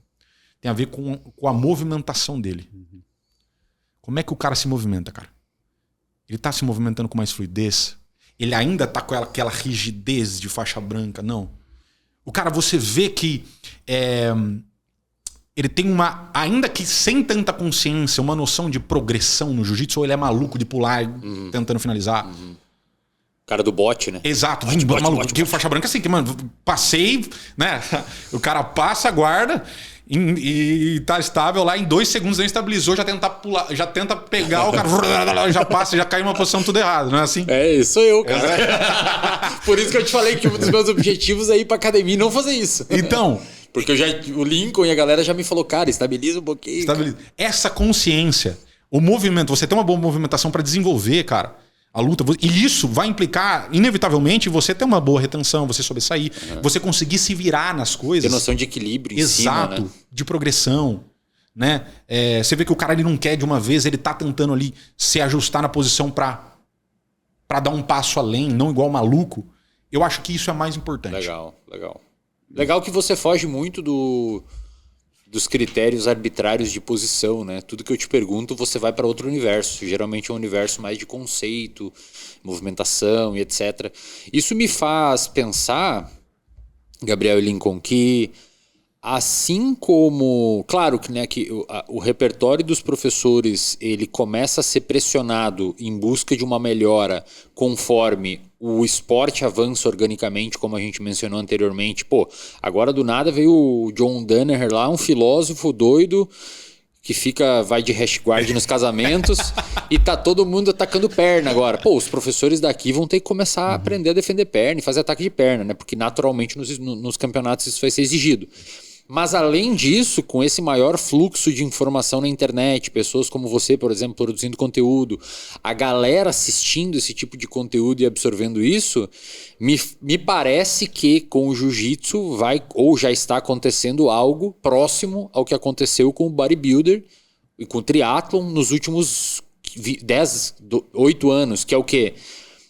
Tem muita informação boa. E a galera tá preocupada, e aí já é um monte de empresário, é uma galera que sabe absorver informação. A impressão que dá é que se muitos professores, eu não tô aqui fazendo crítica direcionada nenhuma, mas a impressão que dá é que se os professores não sentirem que o maçarico tá no rabo deles ali, os caras vão começar a ficar em maus lençóis. Um exemplo que eu dou sempre, pô, eu tenho o reservatório de dopamina, passaram lá mais de 200 mil alunos já, a gente tem mais de 100 mil ativos. Pô, cara, um psicólogo que pegue um aluno do reservatório de dopamina com TDAH e vai atender esse aluno e o cara não... Ele vai tomar um sufoco porque o aluno sabe pra caramba do assunto. Eu dou muito de aula lá dentro. Exato, é complicado. Pelo que eu tô vendo, isso tá rolando ou tá indo pra esse lado jiu-jitsu, né? Tá. Quer falar, por favor? Só para complementar, para não fugir tanto do assunto anterior, isso é importante pra galera um pouquinho mais velha entender qual que é o papel do jiu-jitsu na vida dela. O que ela tá buscando de fato com a construção desse novo hobby. Porque é uma coisa que, principalmente se você tem TDAH, que nem você falou, extremamente viciante de você estudar. Porque você quer aprender cada vez mais, você começa a treinar todo dia, você começa a ter essa recompensa, você tem a frustração que ela daqui uns 2 dias ela vira uma recompensa maior porque você começou a melhorar aquilo. Você começa a perceber os efeitos disso no seu dia a dia, no controle de pressão, você começa a ter uma calmaria diferente no dia a dia, sabe?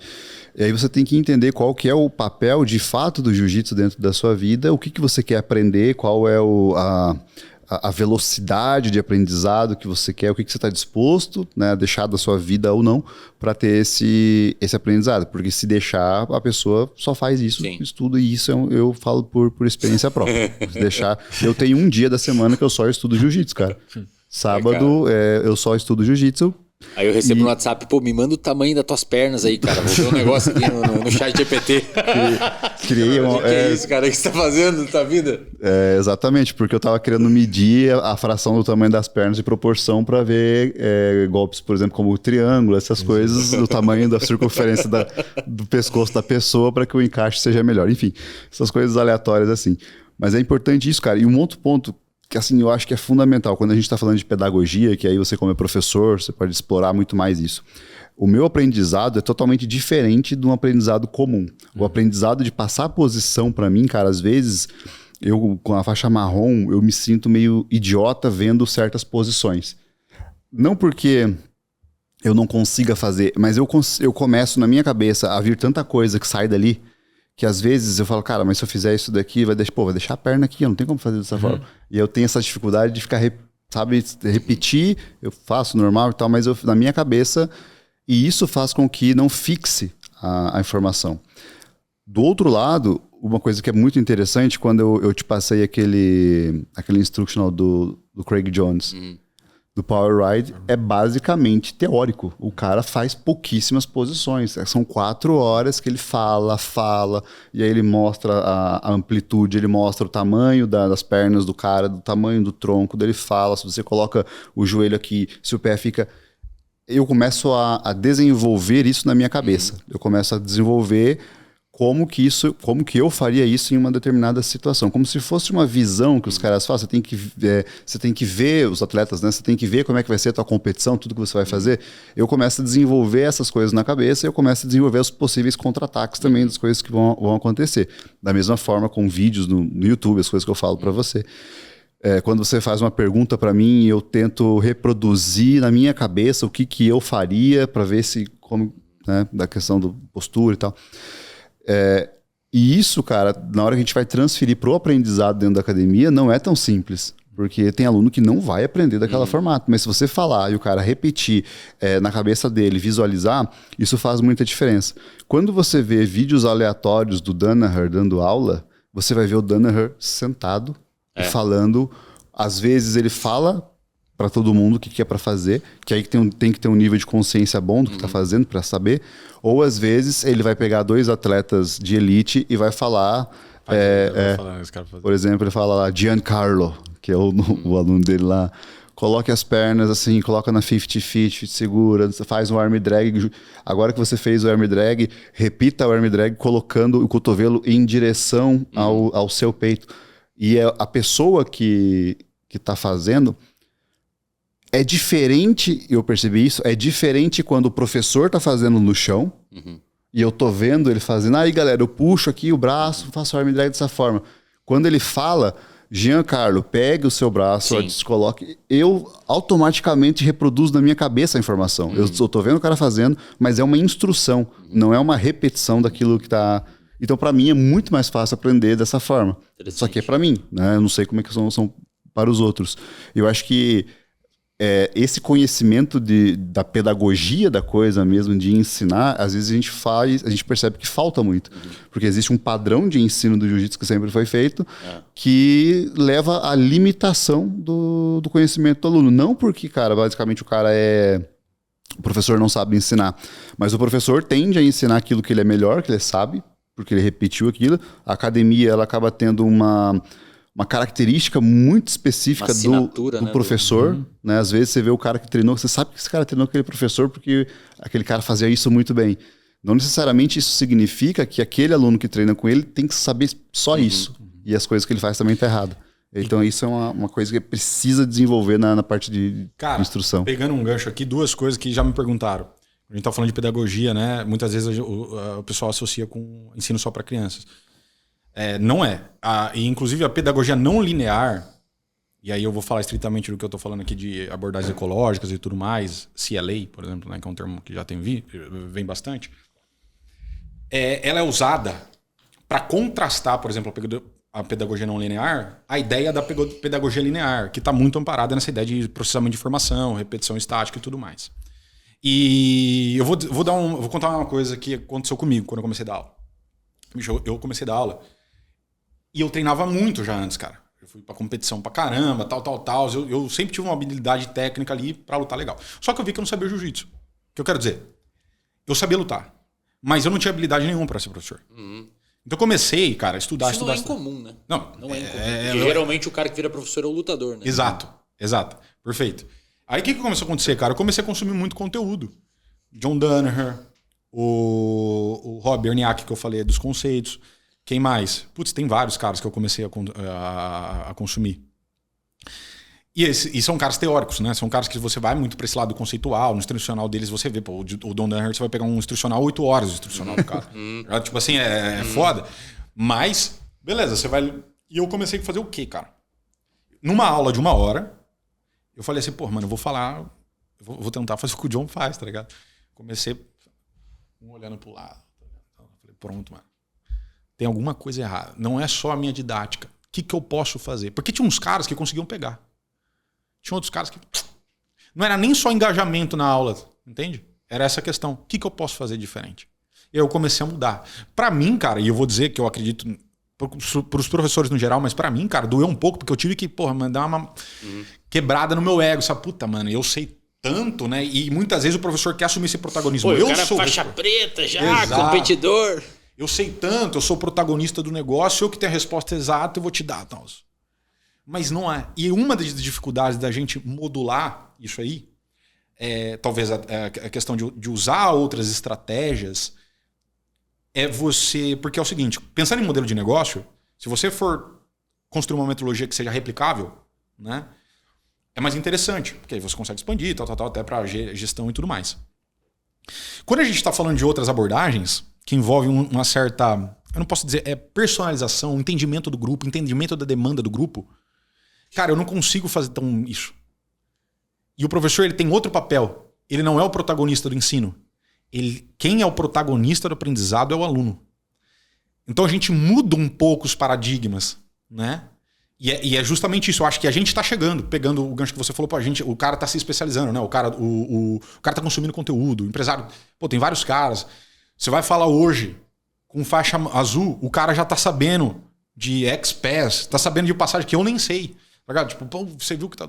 Então, você precisa se desenvolver nesse sentido. E o jiu-jitsu, em alguns termos aqui no Brasil, ele não segue esse ritmo tanto. Por exemplo, da ciência do esporte. Você vê que tem outros esportes que são muito mais desenvolvidos. Né? Eu quero deixar uma coisa clara. Eu não sou um crítico do jiu-jitsu, beleza? É a minha arte marcial. Eu amo esse negócio. Eu treino, amo desenvolver. Pelo contrário, né? Você tá Exato. colocando em xeque algumas coisas justamente para impulsionar. Perfeito. Mais ou menos como você fez com a psicologia. Exatamente. Né? Tipo a assim, gente tem que ver essas rupturas e as rachaduras para conseguir melhorar. Pra conseguir melhorar. E eu sou super aberto. O cara vai chegar comigo, cara, pô, os caras chegam pra mim, me dá uma literatura aí pra eu ver desse negócio, toma aqui. Aí eu pergunto, você leu? Tem alguma dúvida? Preciso disso aí? Porque eu gosto disso aí, eu quero ver o que a galera... E assim, a ciência é um jogo de convencimento. Se eu chegar pra você com um paper que mostre que você tá errado, eu tenho certeza que você vai falar, não, realmente Realmente tem tô que ir pro outro falando lado. besteira. Tem que ir pro outro lado. Exatamente, é por aí, cara. É isso. É por aí. Não é uma imposição top-down do que é certo ou do que é errado, né? A gente tá buscando na literatura, foi o que a gente fez com a psicologia. Exato. Mas gera um burburinho, né? É normal. Caramba. É normal gerar um burburinho. Principalmente porque quem tá olhando mais pra isso é o americano, cara. É mais a galera americana. Você tem caras no Brasil que estão fazendo, sim, mas é a galera, você tem mais... Até porque lá começou, acho que mais forte isso aqui, né? Os caras que foram os proponentes dessas teorias não são brasileiros, né? Então, um cara que começou a falar, um expoente maior da questão da abordagem ecológica pro jiu-jitsu é o Greg Saunders. Né? Então a gente começa a olhar para isso. E quando você fala, pô, tem a galera americana lá que tá fazendo, tem muito cara que, pô, acha que a gente tem a síndrome de vira-lata, né? Então é difícil. Pois é. Mas é isso, cara. É foda, né? A gente não produz muito, a gente não produz academicamente com... Muito a gente produz, mas devido aos ensejos universitários impedem que a gente produza com qualidade, né? Acaba que a gente tem que beber de fontes externas. Exato. Deixa eu te perguntar, você foi para campeonato já, né? Muito campeonato. Vários. Qual que foi o seu top título? Cara, eu já ganhei o Mundial IBJJF na faixa azul. E ganhei brasileiro também. E eu competi mesmo até a faixa roxa. Aí depois eu comecei a me afastar um pouco. Cara, o negócio é muito doido, né? Porque eu comecei, cara, é o seguinte, eu acho que isso foi um dos maiores aprendizados que o jiu-jitsu me deu. Porque eu não sabia perder. E eu me lembro que uma vez que eu perdi feio num campeonato, tipo, eu nunca tinha perdido assim. Eu acho que eu tomei 20-0, uma parada assim. Eu falei, porra, mano, eu já tava bem pra caralho. Eu comecei a questionar as coisas, tal. E a partir daí eu percebi que ali foi um evento marcante pra mim que eu comecei a me afastar da arte marcial. Falei, essa porra não é pra mim. Caramba, eu já tinha tinha sido um trauma ali o bagulho. Eu tinha sido o primeiro do ranking mundial numa categoria, já fui campeão brasileiro, fui campeão paulista. Treinei com muitos desses caras, né? Já treinei com o Leandro, treinei com o Paulo, fiz uma pequena temporada lá no Cícero, né? O Paulo, o João, o Braguinho, o Gustavo Batista. Já lutei com o Braguinho 2 vezes já, véio, em final de absoluto. O filho da mãe me ganhou 2 vezes. Ganhou uma vez de uma vantagem, acho que a outra vez foi 2 pontos. E aí depois a gente treinou junto e tal. E aí, cara, eu comecei a me afastar depois disso, né? Falei, porra, esse negócio não é pra mim. Sendo que eu tinha as evidências que eu tinha uma habilidade legal pra coisa. Eu comecei a me afastar. Aí, cara, eu entrei numa depressão. Eu entrei num momento meio foda na minha vida. Quando eu comecei a voltar, lógico, fui pra terapia e tudo mais. Eu acho que uma das coisas que me fez, né, pegar um oxigênio e voltar pra superfície assim foi o treino, cara. Foi o jiu-jitsu. Mas ver o jiu-jitsu de outro jeito. Porque eu via com performance. Preciso ganhar. Isso me prejudicou muito. Quando eu volto pro tatame de um outro jeito, cara, eu comecei a elaborar minha vida diferente. Você acha que mudou ali de pressão de competidor para estilo de vida? O que você acha que foi? Sim. Sim. Foi isso. E eu acho que também na hora que eu voltei, quando eu voltei, depois de um tempo, porque eu não voltei assim, eu continuei treinando, né? Mas eu não parei de treinar, mas eu me afastei um pouco das competições. Eu já tava com outra cabeça, né? Tipo assim, pô, mano, tá bom. Não não tô ligando muito pra isso e tudo mais. Eu cheguei a competir depois que eu perdi. Eu cheguei a competir algumas coisas depois que eu perdi. Né? Mas eu já tava com a cabeça diferente e tudo mais. E sim, Então, cara, é uma parada que assim, eu gosto de treinar musculação. Eu gosto de treinar. Mas nem se compara quanto eu gosto de treinar jiu-jitsu. Em qualquer coisa que você falar. Eu já treinei boxe, cara. Eu tive um rasgo na retina nesse olho por causa de boxe, quase eu operei. Já tive lesão de todo jeito no jiu-jitsu. Mas, cara, é a arte marcial que eu mais gosto. E eu senti, eu não sabia, cara, eu não percebia na hora, uma falta gigantesca do jiu-jitsu na minha vida nesse momento que eu me afastei. Aí eu voltei e tudo mais, depois de um tempo continuei treinando tal, peguei a preta, dei aula, tal, e hoje eu tô aqui. Legal. E... cara, eu tava com uma pergunta na ponta da língua sobre competição, aí você foi pra competição, aí você teve esse trauma, aí você voltou, e aí hoje você entra no tatame compreendendo já que você tem nessa curiosidade de entender o que mudou nessa questão que você tinha que não podia perder. Hoje você entende o jiu-jitsu e o tatame como assim, pô, eu consigo contribuir de formas muito maiores do que ganhando o mundial. Pra caramba. Fazendo vídeo no YouTube, participando do podcast, educando a galera. Cara, pra caramba. É uma baita contribuição, né, cara? Pô, se tu fizer alguma pessoa aqui do outro lado da tela começar jiu-jitsu... Começar o jiu-jitsu, né? Vale mais que um título. Pô, cara, eu sinto que eu contribuo mais, sem dúvida nenhuma. E tem muito cara que me segue hoje, que eu troco ideia, que tem exatamente o mesmo perfil que eu tinha. De ser maluco, que querer treinar e ganhar. Eu falo, irmão, educa um pouco o seu ímpeto, porque eu já fui por aí, entendeu? Então, às vezes você vai numa velocidade gigantesca, principalmente no início, tô dizendo, né? O cara não... Pô, preciso ganhar. Esses dias tem um grupo lá, a gente tava conversando, a galera iniciante, e o cara teve crise de ansiedade porque ele ia competir e tudo mais, é uma cobrança extrema nele e tal. Eu falei, cara, calma, né? Não é por aí que a coisa desanda, que a coisa caminha. Então eu acho que eu consigo contribuir não só nesse aspecto de, pô, ajudar o cara a entender melhor jiu-jitsu, entender melhor uma técnica e tudo mais, mas dar um auxílio nesse sentido. Que eu acredito, cara, que esse é um dos papéis mais importantes do professor. O cara que vai, e eu já vi isso diversas vezes na minha vida, já tive isso também muito, muitas vezes ele procura no jiu-jitsu, no professor, não só um prestador de serviço. Talvez, de algum jeito, o cara oriente, ele seja algum espelho, algum modelo pra ele. Se eu consigo ser esse cara, velho, e eu já ouvi de algumas pessoas que eu sou... Ixi, o que eu vejo nos vídeos que eu vejo da galera que ensina jiu-jitsu no YouTube, cara, o que eu vejo de bons depoimentos do cara, pô, eu tava com depressão, emagreci não sei quantos quilos, o jiu-jitsu me salvou. Impressionante, né?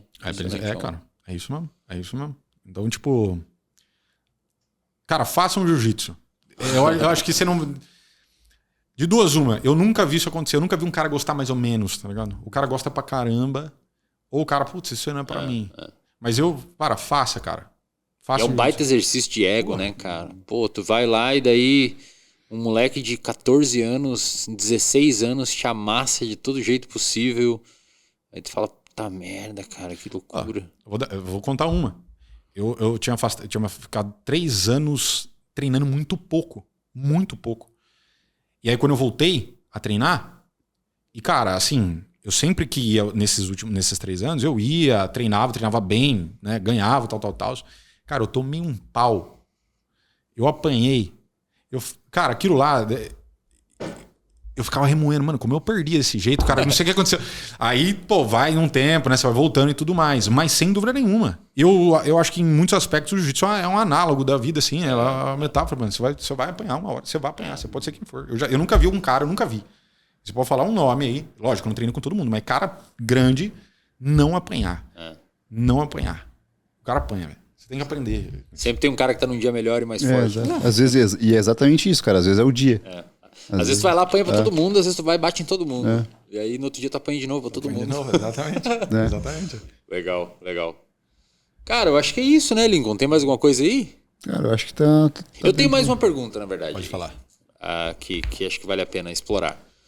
A gente tem o sistema de faixas no jiu-jitsu, né? Branca, azul, roxa, marrom e preta. E aí os graus da preta até a faixa coral, que é o 7º grau, o 8º grau, não lembro. A gente viu aqui no episódio, você deu algumas sugestões do que, na sua opinião, um faixa azul deveria saber ou que um faixa branca deveria olhar, né, para aperfeiçoar ali como um iniciante. Em geral, pelo menos na minha percepção, a gente vê que um marrom geralmente ganha de um azul, um roxa geralmente ganha de um branca, às vezes o azul dá trabalho pro roxa, né?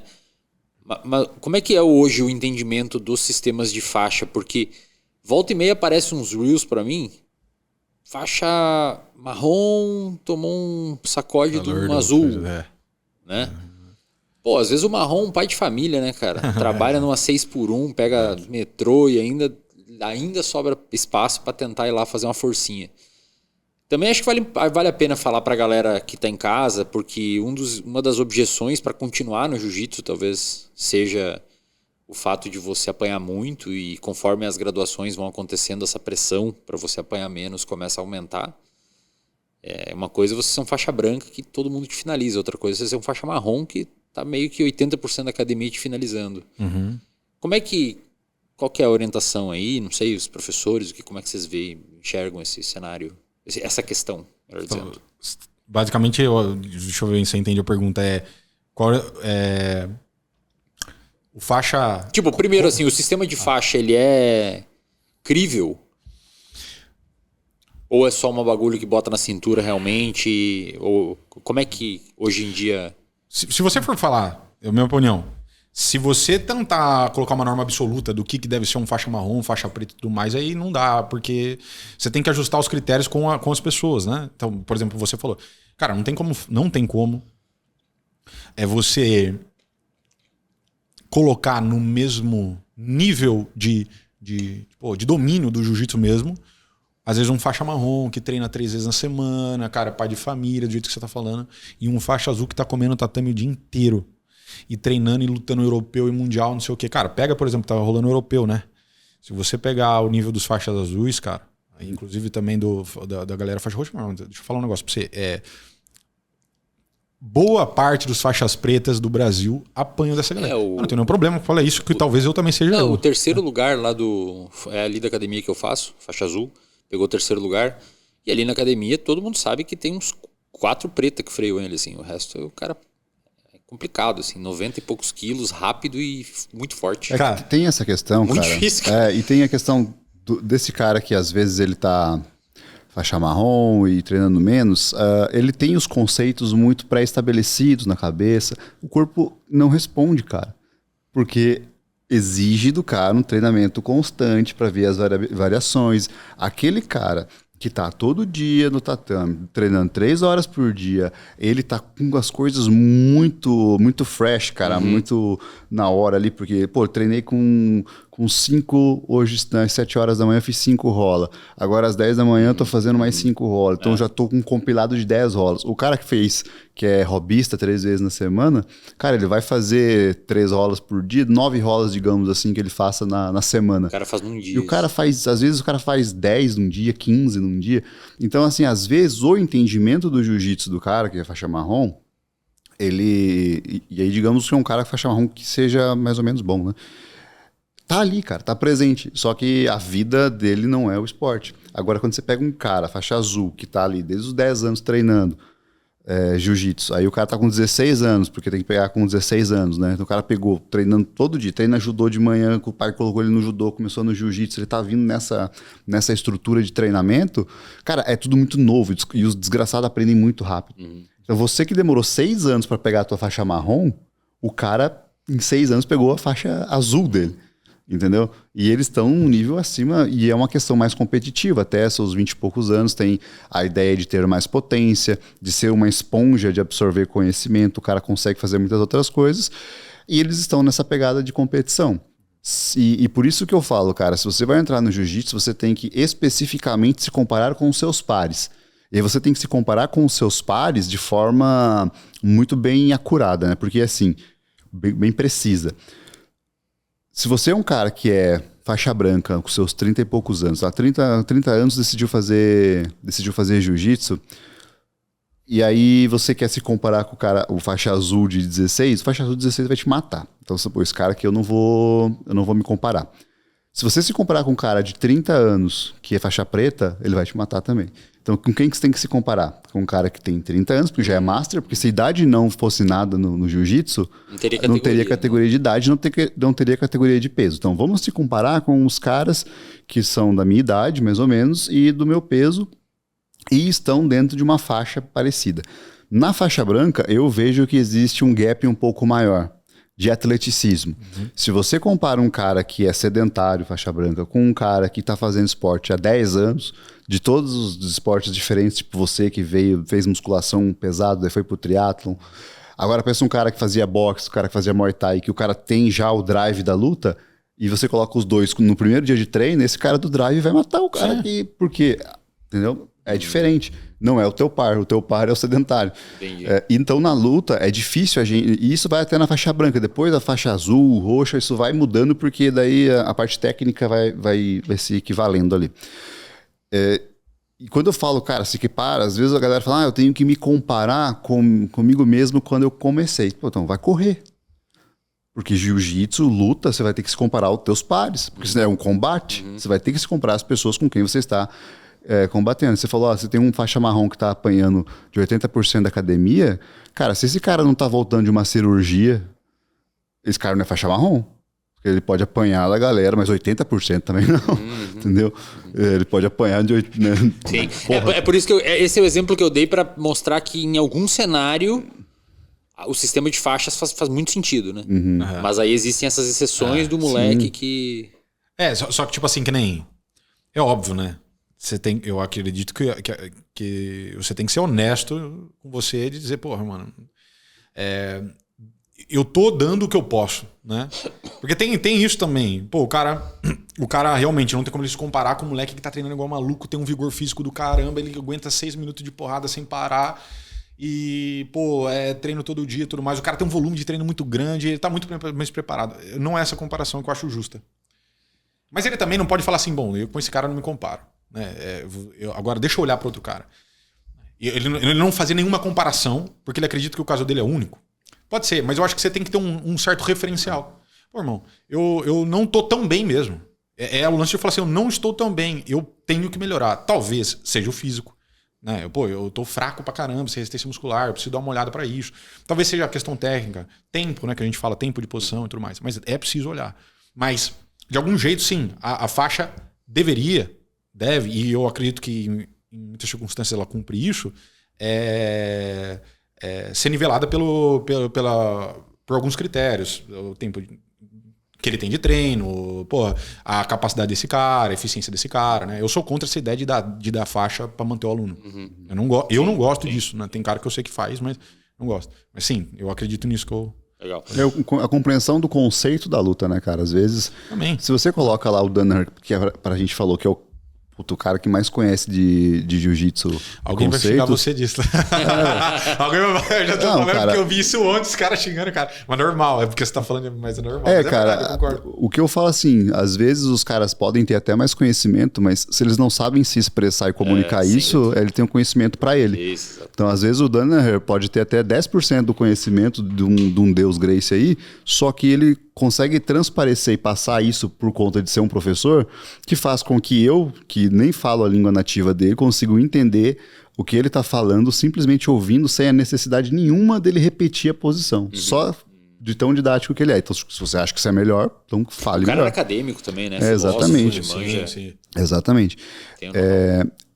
Que o cara, ele tem tanto conhecimento, só que o corpo dele é destruído. O cara tem reposição de quadril dos dois lados, joelho ferrado. Então, ele é técnico dos caras que são no top mundial hoje. Ele não vai conseguir replicar exatamente aquilo que os caras estão fazendo. A reposição ele consegue, que é aquilo que a gente estava falando, da maneira estática. Mas colocou isso dentro de uma movimentação nível elite, para ele já não vai dar certo. Não que ele não treine e não que provavelmente ele não bata em muita gente na academia quando ele treina, né? Mas a gente não pode colocar isso como... Pô, o cara, para ensinar, para explicar, ele tem que ser muito melhor do que eu. Se fosse assim, o Melk nunca teria formado o Mika e os meninos ali. Né? Sim, claro. Inclusive, tem uma coisa interessante, cara, porque esses dias aí eu acho que uma menina do boxe, cara, falou que o professor de boxe não precisaria necessariamente ser lutador. Eu concordo com ela e tal. E aí o Popó comentou e falou assim, cara, eu fui 4 vezes campeão mundial, o meu treinador nunca lutou. É o treinador do Tyson também. Exato. Perfeito. Então tem isso aí. Não significa que a experiência de campeonato não ajude. Eu não estou dizendo isso. Estou dizendo que as habilidades que um professor tem que ter para um cara ensinar, para o cara desenvolver o aluno, não são as mesmas de um atleta. Não são as mesmas. O que eu fico balançado assim é com relação à competição. Aquele professor que vai fazer a parte de coaching de competidor. Aquele cara que grita, aquele cara que, você vai chegar um determinado momento, eu sei que na primeira luta vai dar um frio na barriga, teu coração vai acelerar, você tem que tomar... Esse cara, eu acredito que ele tem que ter uma vivência de competição. Não necessariamente jiu-jitsu em si, mas ele tem que ter passado por uma atmosfera, um ambiente e uma sensação similar. Porque quando você sente a sensação do que é aquilo, as tuas palavras elas são mais direcionadas, sabe? Você sabe o que o cara está sentindo. Eu, como aluno, se o meu professor ele não lutasse e começasse a falar, que a gente vê às vezes a galera torcendo, né? Você vê os caras...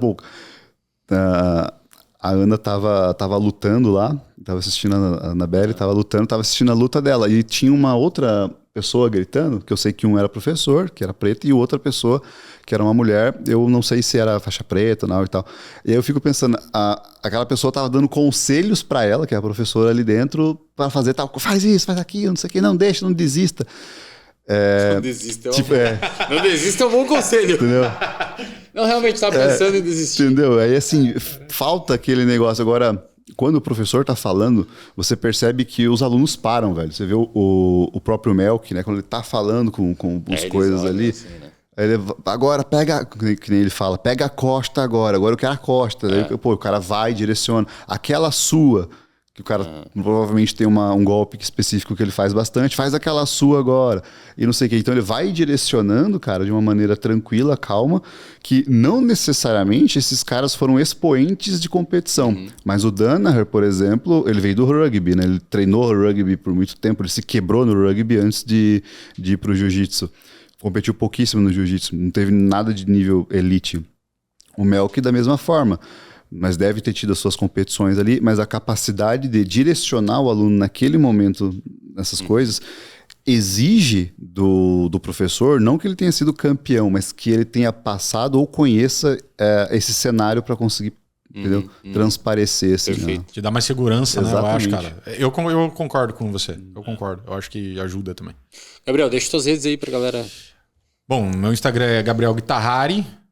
O YouTube é a ciência do BJJ. Eu acho que... E o Substack também. O Substack Newsletter é a ciência do BJJ. Legal. Você produz conteúdo nos 3 lá. Produzo lá. Lincoln? Instagram, Lincoln.Almeida. YouTube, canal do Lincoln Almeida. Também você tá produzindo no YouTube, né? Produzo, Produzindo bastante no YouTube, né? Legal. São uns 2 videozinhos por semana ali. Massa. E policiando pra isso. Pessoal, like, por favor, aqui no nosso episódio. Mande lá no grupo de WhatsApp aí da tua academia de jiu-jitsu para sua família que tem interesse em participar e agende uma aula experimental para você ver qual é e compreender o quão vulnerável você é para pessoas que sabem alguma coisa de luta. No mais, entre lá no site da Nuturi, use o cupom Wesley em podcast para você conseguir o desconto nos seus produtos e nós nos vemos no próximo episódio. Valeu!